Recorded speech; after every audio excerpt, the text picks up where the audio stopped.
Derisa përjedh java e tretë e bojkotit të mësimit në shkollën e disperzuar fillore e rilindja të vaksinës komuna e Likovës, Inspektorati i Arsimit ka dalë me një akt vendim pas mbikëqyrjes së jashtëzakonshme. Pa dhënë hollësi se çka, kumtuan se kanë konstatuar disa parregullsi në shkollën e disperzuar që janë evidentuar në proces verbal.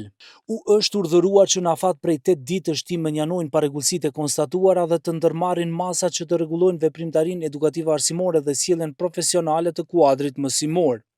Si dhe të ndërmarrin masa përkatëse ligjore lidhur me veprimin e një mësimdhënëse, për të cilën janë konstatuar se nuk ka vepruar në përputhje me dispozitat e ligjit për mësimdhënës dhe bashkëpunëtor profesional në shkollat fillore dhe të mesme dhe me kodin etik të përcaktuar. Pas skadimit të afatit 8 ditor, drejtoria është e obliguar më së voni brenda 3 ditësh të njoftojë inspektoratin për aktventimet e ndërmarra dhe për shkallën e realizimit të masave të shqiptuara.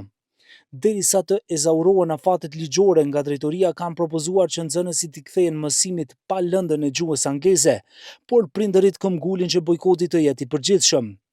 Drejtori Idris Sulejmani tha se kanë urdhëruar për një ekzaminim të ri mjekësor në Institutin e Punës në Shkup, i cili do të jetë vendimtar për kthimin apo largimin e arsimtares nga mësimi. Kemi urdhëruar një ekzaminim të detyrueshëm mjekësor me komision të jashtëzakonshëm shëndetësor për të shqyrtuar aftësinë e saj për kryerjen e detyrave të punës në institucionin kompetent shëndetësor në QSHP, Instituti i Mjekësisë së Punës në Çajër në Shkup.